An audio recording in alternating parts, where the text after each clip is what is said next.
اور یہ جو جی وزٹ جب تک لوگوں کو بالکل ایجوکیٹ نہ کیا جائے. ڈاکٹر صاحبہ آپ لائن پہ ہیں؟ ڈاکٹر ماریا آپ لائن پہ؟ جی ہاں جی میں لائن پہ. اچھا، ہمارے جو مسلم کنٹریز ہیں خاص کر سعودی عربیہ کے حوالے سے ظاہر ہے کہ ایک وقت ایک ایسا آیا تھا اس گورنمنٹ کے اندر کہ وزیر خارجہ صاحب کو بڑی سخت قسم کی کوئی اسٹیٹمنٹ دینی پڑی، جس کے بعد پھر ہمارے سعودی جو دوست ہیں وہ ناراض بھی ہو گئے تھے، جن کو بعد میں منایا گیا. سو مسلم ممالک کے اندر صرف ٹرکی ہم نے دیکھا تھا کہ بڑا کھل کے ٹرکی کے جو پریزیڈنٹ ہیں انہوں نے کشمیریوں کے حوالے سے جو ہے اسٹیٹمنٹس دی ہے. باقی سارے جو ہیں وہ اس طرح سے کھل کے بات نہیں کرتے. So it is only the economic interest جس کی وجہ سے یہ سارا کچھ مسلم دنیا کے اندر ہم دیکھتے ہیں کہ معاملات جو ہیں وہ اتنے کھل کے ممالک جو ہیں وہ کشمیریوں کو سپورٹ نہیں کرتے. نہیں، میرے خیال سے اس کے اندر بہت ساری کوتاہی ہماری اپنی ہے، کیونکہ کوئی بھی آپ کا موقف اس وقت تک اختیار نہیں کرے گا جب تک آپ اس کو تندرستی سے یا مطلب اس لگاؤ سے آگے نہیں لے کے جاتے ہیں. کشمیر کے معاملے کے اوپر ہم نے مختلف اوقات میں اپنی ترجیحات کو مختلف کیا ہے. یہی وجہ ہے کہ آپ کو اس صورتحال کا سامنا ہے. اگر آپ اسی رفتار سے جس رفتار سے 1947 کے بعد آپ نے سفارتی سطح کے اوپر اپنے محاذ کو تیز رکھا تھا تو یہ ممکن نہیں تھا کہ آج کشمیر کا معاملہ کسی حد تک نہ پہنچتا. حقائق تو یہی ہیں کہ ہم نے اپنی ترجیحات کے اندر فرق رکھے، کبھی ہندوستان کے ساتھ تعلقات کو بہتر کیا اور یہ سمجھا کہ شاید ہندوستان بین الاقوامی صورتحال کی وجہ سے شاید کشمیریوں کے ساتھ کوئی بہتر سلوک کرے. لیکن جو چیز دیکھنے میں نظر آئی ہے وہ یہ ہے کہ انہوں نے نہ صرف پارلیمانی دہشت گردی کی ہے بلکہ کشمیریوں سے اس کا بنیادی حق کی زندگی بھی لے لیا ہے. بالکل صحیح ہے. یہاں پہ ناظرین ایک اور شارٹ بریک لیتے ہیں، واپس آ کے گورنمنٹ کے بارے میں، کیونکہ اپوزیشن اکثر یہ کہتی ہے کہ کشمیر کو آج بھی مولانا صاحب نے کہا ہے جی کہ بیچ دیا گیا ہے کشمیر کو، جو ہے وہ کشمیر کی پالیسی چینج ہو چکی ہے پی ٹی آئی کی گورنمنٹ کے اندر. تو اس گورنمنٹ کی پالیسی کیا ہے اور کیا ہو سکتی ہے آگے چل کے، ہم کیا کر سکتے ہیں؟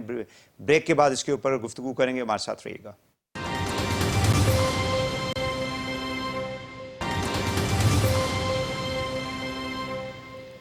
Welcome back. جی لون صاحب، عبدالحمید لون صاحب پلیز. جی، جو اپنا وحید بھائی آپ نے بات کی، دیکھیں پاکستان کشمیر پہ کبھی کمپرومائز نہیں کرے گا.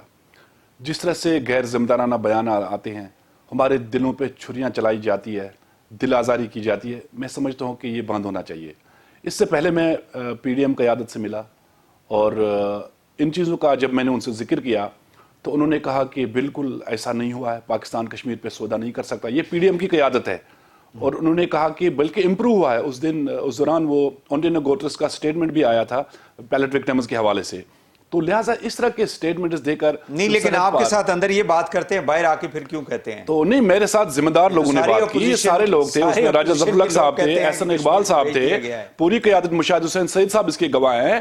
تو ایسا نہیں ہے کہ کوئی اندر انہوں نے ایک بات کی ہوگی باہر یہ بات کی ہوگی. تاہم قیادت کو سوچنا چاہیے کہ وہ دل آزاری نہ کریں، ہماری چھریاں نہ چلائے ہمارے دلوں پہ. پاکستان کبھی کشمیر پہ کمپرومائز نہیں کرے گا. ہاں کوتاہیاں ہیں، کمیاں ہیں، خامیاں ہیں، مگر اس کا مطلب یہ نہیں کہ پاکستان ہمیں تنہا چھوڑے گا. اس پہ ہمارا بھی ایمان ہے اور یہ پاکستان کو بھی پتا ہے، پاکستان کے اداروں کو بھی پتا ہے کہ کشمیر جو ہے یہ لازم و ملزوم ہے. کشمیر جو ہے یہ پچھلے 74 سال سے پاکستان کی سالمیت کی جنگ لڑ رہا ہے. ہم نے 15 لاکھ سے زائد افواج کو انگیج رکھا ہے. تو لہٰذا سوال ہی پیدا نہیں ہو سکتا. دوسرا یہ کہ وحید بھائی، انڈیا آپ کا کبھی بھی دوست نہیں بنے گا. وہ جس طرح سے پاکستان کے اندر ٹیررزم کر رہا ہے، غیر مستحکم کرنے کی کوشش کر رہا ہے، کبھی دل سے تسلیم ہی نہیں کیا. تو لہٰذا کشمیر پہ کیا سودا بازی ہوئی؟ کیا جی بی آپ کو ملا ہے؟ کیا آزاد کشمیر ملا ہے جو پہلے سے ہی آپ کے پاس ہے؟ بالکل تو لہٰذا اس طرح کے بیانات مولانا صاحب کے ان کی طرف سے نہیں آنے چاہیے. بالکل صحیح ہے. اعزاز سید صاحب، میں آپ کے پاس آؤں گا. کیا ہماری جو پالیسی ہے اس وقت، ڈو یو تھنک کہ ہمارا ڈائریکشن ٹھیک ہے؟ اور یہ پالیسی جو ہے یہ وہی پالیسی ہے جو پچھلے تقریباً 74-75 سالوں سے ہم فالو کر رہے ہیں؟ میرا خیال ہے کوئی پالیسی میں تبدیلی تو نہیں نظر آئی. پاکستان کشمیر کی حد تک پاکستان نے ایک تواتر سے تمام حکومتوں نے کشمیر کے ساتھ اپنی سالمیت جاری رکھی. آپ دیکھیں یہ 1990 میں جب یہ کشمیر سالیڈیرٹی ڈے منانا شروع کیا، اس کے بعد سے کتنی حکومتیں آئی ہیں، لیکن ہر سال بغیر کسی بریک کے تواتر کے ساتھ یہ دن منایا گیا. کیوں؟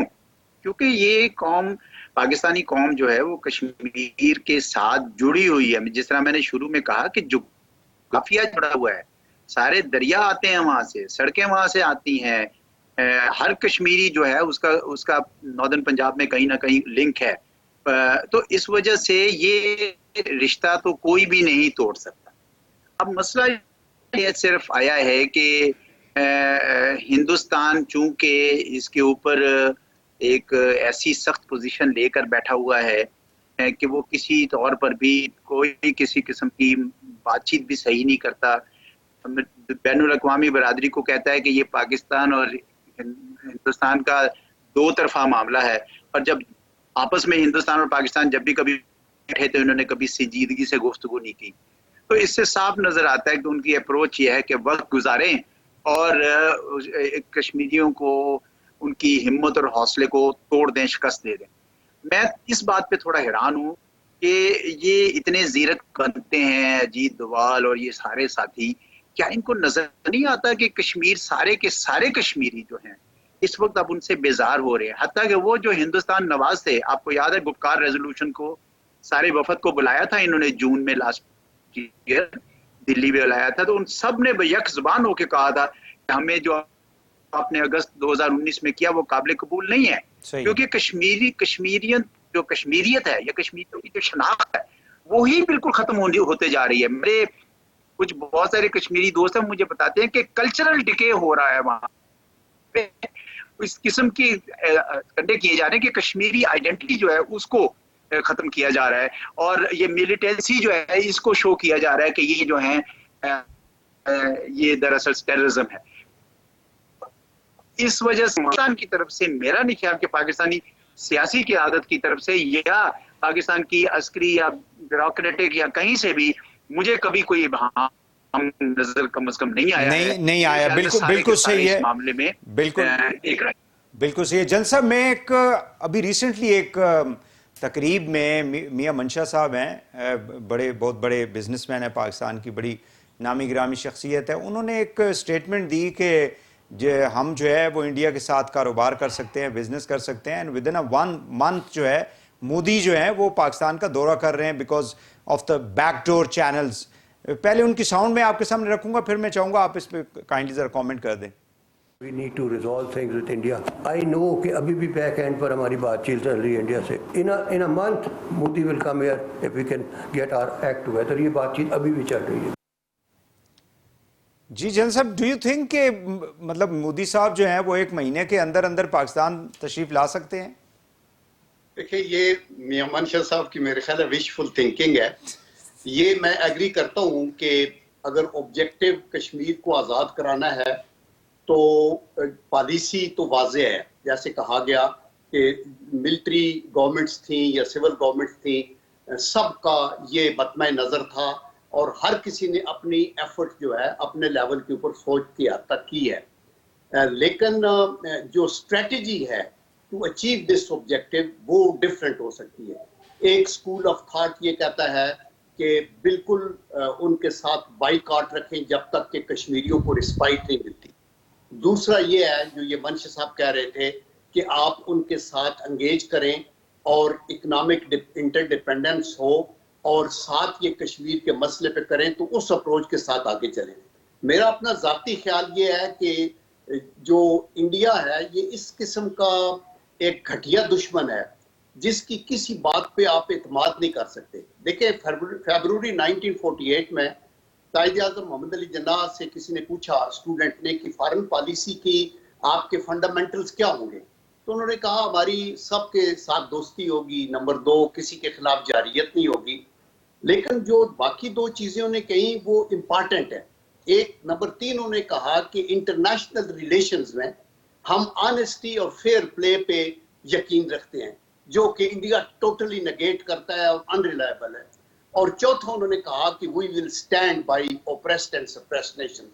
دیٹ مینز کشمیری ہوں یا فلسطینی. جن صاحب یہ کیا, جی اعزاز صاحب نے بھی یہ بات کہی ہے, لون صاحب نے بھی یہی بات کہی ہے کہ کوئی بھی گورنمنٹ جو ہے, سٹنگ گورنمنٹ یا پولیٹیکل پارٹی جو گورنمنٹ کے اندر ہوتی ہے وہ کشمیر کی پالیسی کے اوپر کبھی بھی کمپرومائز نہیں کر سکتی.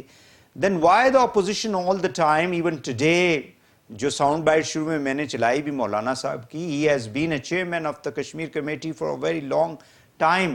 یہ کیوں کہتے ہیں کہ عمران خان نے کشمیر کو بیچ دیا ہے، یا ہماری جو اس وقت ریاست ہے یا ریاستی ادارے ہیں انہوں نے کوئی کمپرومائز کر لیا ہے؟ دیکھیں یہ بڑا اچھا کوشچن ہے. پوائنٹ یہ ہے کہ پالیسی کی حد تک تو سب کی ہے، سب یہ چاہتے ہیں کشمیر کا مسئلہ لو، لیکن میری جو انڈیپینڈنٹ ویو ہے وہ یہ ہے کہ ان بہت سارے کیسز میں صرف لپ سروس ہے. آپ اچھی تقریر کر دینے سے اور یہاں اپنے گھر میں بیٹھ کے بیانات دے دینے سے معاملات حل نہیں ہوں گے. ہم نے ریکمینڈ کیا تھا کہ آپ لیکن جیل صاحب مودی جو ہیں وہ تو لاہور آئے تھے، نواز شریف صاحب کے گھر آئے تھے. اگر انہوں نے حل کرنا ہوتا تو they could have given a kind of a gesture. وہ پھر 2019 5 اگست کا انتظار نہ کرتے جس طرح سے انہوں نے کیا ہے پاکستان کے ساتھ. دیکھو نا، وہ تو میں نے بتا دیا نا کہ مودی یا ان کا جو کریکٹر ہے، پہلے کانگریس تھی تو وہ بھی سکوتے ڈھاکہ ہوا، پھر بی جے پی جیتی تو اس سے ورس تھی، اور آج تو ہند دتوا اور RSS ہے، اور یہ تو بھیانک درندے ہیں. اور ان کے ساتھ تو آپ اپنی ایفرٹ تو کرتے رہتے ہیں، دشمنوں سے ہاتھ ملاتے ہیں. ہم فوجی لوگ ہیں، جنگیں لڑتے ہیں تو سفید جھنڈے کے ساتھ گفتگو تو کرتے رہتے ہیں، انگیجمنٹ بھی ہوتی رہتی ہے. لیکن میں آپ کو یہ کہنا چاہتا ہوں کہ ہمارے پرائم منسٹرز کو باہر نکلنا ہوگا، وہ یہ موجودہ حکومت ہو یا پہلے لوگ ہو. اسی طرح جو پارلیمنٹری ڈیلیگیشن جاتے ہیں اور بہت پوری دنیا میں جاتے ہیں، سینٹ کے بھی جاتے ہیں اور نیشنل، ان کو بھی بتایا جائے کہ ہر ایجنڈے کے اوپر کشمیر کا ایشو ہونا چاہیے. ہائی کمشنر اور ایمبیسڈرز پوری دنیا میں ہیں، ان کو بتایا جائے کہ آپ کشمیر کے اوپر پروگریس دیں کہ آپ نے کیا کی ہے. اور in addition to that we have to engage Amnesty International اور ہیومن رائٹس آرگنائزیشن بین الاقوامی سطح پہ، اور ہمارا جو ڈائسپورا ہے ان کو بھی انکریج کریں. ان کو ہم ٹائم ہی نہیں دیتے ملنے کا. میں بھی پوری تقریباً دنیا میں پھرا ہوں اور انٹریکٹ کرتا رہا ہوں. میں نے ایون پریس کانفرنس کی لندن کے اندر، اور جس کے اندر برٹش جرنلسٹ بھی تھے جب میں ادھر گیا تھا ایز اے اسپیشل انوائے. تو میں کہتا ہوں کہ بہت کچھ. آئی میٹ لارڈ فیلڈ مارشل گترے جو کہ کوئین کا اسپیسیفک لارڈ ہے اور وہ چیف آف ڈیفنس سٹاف رہا. تو میں نے ان کو لیپ ٹاپ پہ، انہوں نے مجھے بریک فاسٹ میٹنگ پہ بلایا تھا، تو میں نے ان کو جب بریفنگ دی اور یہ پیلٹ گن سے پرفوریٹڈ باڈیز بچیوں کی دکھائیں تو بلیو می کہ اس کی eyes were wet. And he said general your people have to come on the English media, اور یہاں انٹرنیشنل میڈیا پہ ان چیزوں کو ہائی لائٹ کرنا چاہیے. بالکل صحیح. تو میرا مطلب یہ ہے کہ ہماری ایفرٹس اور ہونی ہے. یہاں بیٹھ کے بیانات دینے سے یہ دشمن وہ نہیں ہے جو قائد اعظم محمد علی جناح کے ان اصولوں پہ چلے کہ ہماری انٹرنیشنل ڈیلنگ کے اندر آنیسٹی اور فیئر پلے ہوگا. یہ تو ناقابل اعتبار ہے. کوئی بھی ان کے اندر جو مائنارٹی ہے وہ تیار نہیں، اور اتنے بے شرم ہے کہ یہ تو کہتے ہیں کہ مسلمان سین سے گزر جائے تو سین کو دھونا ضروری، مار دو. یہ تو ختم کرنے والے لوگ ہیں، یہ تو ایزیٹیٹ بھی نہیں کرتے. تو اس لیے سے ڈیل کرنے کے لیے آپ کو ایک اسٹریٹجی بنانی ہوگی، اور وہ اوفینسو ڈیفنس کی، اوفینسو وہ ڈپلومیٹک اوفینسو، اور اس کے اوپر جب ہائی لائٹ کریں دنیا کے کونے کونے میں تو وہ دن دور نہیں. India is not 10 feet tall. ان کے اپنے پرابلمز ہیں، ان کے اندر درجنوں انسرجنسیز ہیں. ہمیں یہ ٹیررزم کے پیچھے بھی انڈیا ہے، جو بلوچستان میں ہو رہا ہے اس کے پیچھے بھی انڈیا ہے. تو ہمیں ہونا چاہیے نا، یہ ہمارے سیکیورٹی لیپسز ہیں. ہمیں وی ہیو ٹو فورس سی کہ انٹیلیجنس کو پہلے ان کے نیسٹ تک پہنچنا ہوگا. جو آپ کی انٹیلیجنس کے آپریشنز ہیں ان کے لیے کوئی بارڈر نہیں ہوتا، وہ آپ جہاں کہیں بھی جا کے آپریٹ کر سکتے ہیں. تو ہمیں ہوشیار رہنا پڑے گا.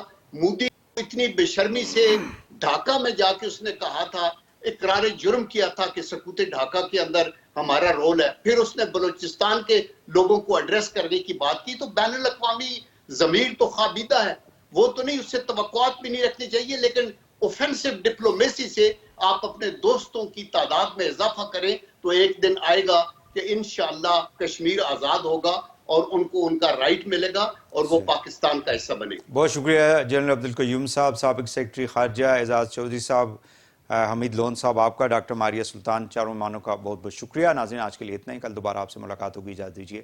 اللہ حافظ.